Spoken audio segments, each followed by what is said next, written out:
Ladies and gentlemen, Jay Haft here in Beaver Dam, undisclosed location. This is an old newspaper article. I'm so glad I saved all this stuff. It says in the middle there, it says, interesting thing is the city will take on the DNR if necessary. That's before they came close friends. Okay, Guy Burlingame used to be the old building inspector. Burlingame told the committee that since the Wyco building is in the floodplain, not the floodway, the city should request for a variance from the Board of Appeals. Well, the DNR tells them that they got better ideas. They conspire with that. But every developer that sees this property and the floodplain issues knows that it has to be resolved no matter how enthusiastic anybody has been. You watch people move back in their seats when the topic comes up, City Attorney Mary Ann Shack said. Okay, so that's basically the start. They knew it was in the floodplain. And actually, Jim Condon, one of the DNR people, when we weren't arguing or whatever, he said that the shoe factory, Wyco building, was actually in the floodway because it's like 20 feet away at one point from the river, okay?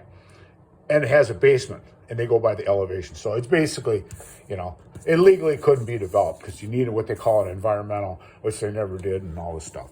So this is an email from some of the head DNR people here, and they had a Beaver Dam Wyco building proposal.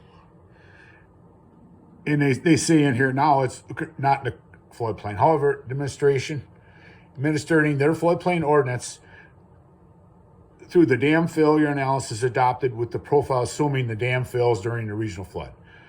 That's what it was currently because that's what it was. They are required to adopt, at a minimum, profile assuming the dam is non-existent. And that's interesting because it is existing. During the regional flood, we would strongly recommend that they adopt the profile assuming the dam fails during the regional flood due to the known risk that the dam causes for liability reasons. Okay, and this is the basis of this conspiracy. This was like, the date on here is July 7th, like 1 month after the flood. We would like the redevelopment plan project to occur concurrently with the removal of the buildings over the river downstream of this project.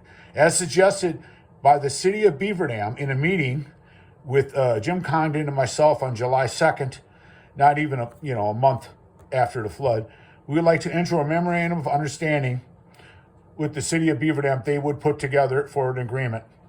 Well, basically what that means is with removal of the 17 small business owners, and the 100 plus approximate people with their families and stuff, and because of the property owners, the renters upstairs and whatever, they would be able to develop this building, which legally couldn't be developed with illegal money for a developer with $200 million. And that's what makes this basis of this conspiracy one of the worst ones. Because, to attack and destroy innocent people for an illegal development. And one of the key questions is I'm going to explain this to you later. Why would my building especially have to go so bad? The other building somewhere over the rivers, I understand that. But if they would have done it fairly and legally and treated the people like citizens of the United States, authorized by the Constitution of the United States, would have been a lot different. But they chose the opposite. And it says, due to the proximity of the dam to the Wyco building, the potential hazard that it creates for the building, we would strongly recommend the lowest level of the building be permanently deeded, restricted to allow parking with no inhibits on that level. And all utilities placed on the lower level, they should be elevated above the PFE 2 feet above the dam analysis. No flammable hazards should be stored in the basement. Any other methods of flood-proofing strong. And then this is the interesting part. So it says, if the dam failure analysis is adopted, including the Wyco building, the shadow assuming the dam fails would include the Wyco building. But the shadow assuming the dam is non-existent, and this is where this comes in, non-existent, to include the Wyco building, adopted until the permits for the redevelopment are issued to avoid the need for a variance. Additionally, the Wyco building is put in the floodway by the dam failure. It would be subject to the 50% rule after redevelopment if the dam failure is adopted. Do all this stuff for this developer, for this illegal development. putting the city at risk financially and liability. The ultimate responsibility of the dam failing falls back to the city Beaver Dam, the owner of the dam, as it would be in the city's judgment to force the Wyco building to be flood-proofed as much as possible.